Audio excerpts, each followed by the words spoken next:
Bonjour à tous et bienvenue sur notre podcast aujourd'hui consacré au choix de la solution Paye.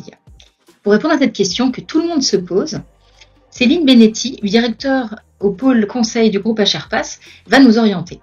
Céline, quels sont les grands principes pour bien choisir sa solution Paye ? Bonjour Fabienne. Alors effectivement, aujourd'hui, le sujet qui va nous occuper, c'est bien choisir cette solution Paye. Un des points fondamentaux, c'est déjà se dire qu'il n'y a pas de mauvaise solution sur le marché, sinon elles auraient disparu depuis bien longtemps. En revanche, il existe une multitude d'outils de paye et de niveaux de services récurrents associés. Et dans cet écosystème, le but est de pouvoir trouver une solution et des services qui vont être adaptés à vos besoins, alors que d'autres solutions vont faire très envie, mais ne seront potentiellement pas adaptées à ce dont vous avez besoin pour faire fonctionner votre organisation.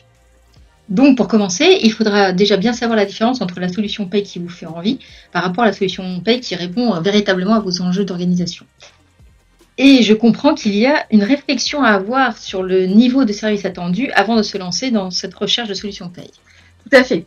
Avant d'envisager quoi que ce soit, il faut réussir à se projeter avec ce futur outil paye, avec les services récurrents qui y seront associés. C'est se projeter pour s'assurer que dans la durée, il sera optimal pour vous. C'est par exemple tenir compte des évolutions que votre organisation, que votre entreprise vont subir dans les mois ou les années à venir. Je parle ici de cession, d'acquisition de société, également de réorganisation interne qui sont d'ores et déjà prévues. Ça peut être l'internalisation, l'externalisation de services récurrents, de votre service paye, du service RH. Ça peut être des ouvertures internationales, mais également d'autres projets qui sont prévus dans votre système d'information, comme des changements d'outils comptables, de l'outil de gestion des temps, de l'outil de reporting, ou bien également des obsolescences de matériel. Très bien. Et pour combien de temps choisit-on une solution de paye ? Alors, les contrats sont souvent passés par défaut pour un engagement de 5 ans, parfois 3. Les systèmes de paye, bien sûr, on les souhaite voir perdurer au-delà de cette première échéance, d'où l'intérêt de choisir une solution en ayant en tête les changements potentiels de votre organisation sur le moyen, mais aussi sur le long terme. Exactement. Donc une fois que nous sommes sûrs de nos besoins, que faut-il faire ? Il faut préparer l'appel d'offres qui va vous permettre de consulter le marché et de choisir de manière très pragmatique les éditeurs ou les intégrateurs qui vont vous accompagner sur la mise en place de cette nouvelle solution. C'est monter un dossier de consultation pour fixer les règles du jeu de l'appel d'offres, c'est rédiger les cahiers des charges qui permettront de partager vos besoins et surtout vos particularités avec les candidats, c'est monter des grilles d'évaluation sur les aspects fonctionnels, techniques et financiers pour vous aider à comparer les candidats que vous allez solliciter. Et puis, c'est également scénariser les soutenances qui vous permettront de vérifier lors de démonstrations que les solutions paye envisagées peuvent effectivement répondre à vos besoins prioritaires et stratégiques.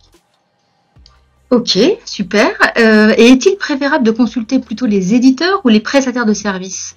Et combien de candidats faut-il idéalement interroger ? Alors, il n'y a pas de règle stricte pour le type et le nombre de candidats, bien évidemment. Certaines solutions, d'ailleurs, ne sont intégrées que par l'éditeur lui-même. D'autres vont bénéficier d'un écosystème de partenaires. Dans les deux cas, il convient surtout de pouvoir consulter les références clients qui seront portées à votre connaissance durant la consultation. Par ailleurs, pour des raisons évidentes de mise en concurrence, il faut envisager un minimum de 3 candidats dans la consultation pour être sûr d'avoir des choses à comparer. Ok, super. Et comment résumerais-tu la recette permettant de bien choisir sa solution de paye ? Alors, ce sera en premier lieu, comme on a dit en introduction, de bien faire la part des choses entre ce que vous avez envie, vous, DAF, DSI, DRH, directeur de paye, versus ce dont votre organisation, vos équipes ont besoin pour répondre aux enjeux de votre structure. Ensuite, on en a parlé également, c'est de préparer la consultation afin de vous garantir le plus grand pragmatisme possible dans ce processus de choix. Et puis enfin, n'oubliez pas que choisir une bonne solution, c'est une première chose évidemment à faire, mais également les équipes qui vont vous accompagner dans la mise en place et l'utilisation de cette solution. Il faut vraiment regarder aussi dans la continuité. Et donc n'hésitez pas à rencontrer ces personnes, ces équipes, pendant la phase de consultation pour créer un lien avec elles dès le début du projet. Alors vous allez avoir certes une relation contractuelle avec ce nouveau partenaire, mais vous devez surtout avoir un objectif qui doit être commun et le rester sur du très long terme. Donc l'humain sera aussi un facteur important. Super, merci beaucoup pour toutes ces explications. Je pense qu'on est paré maintenant pour choisir sa bonne solution paye. Merci beaucoup Céline. Merci Fabienne.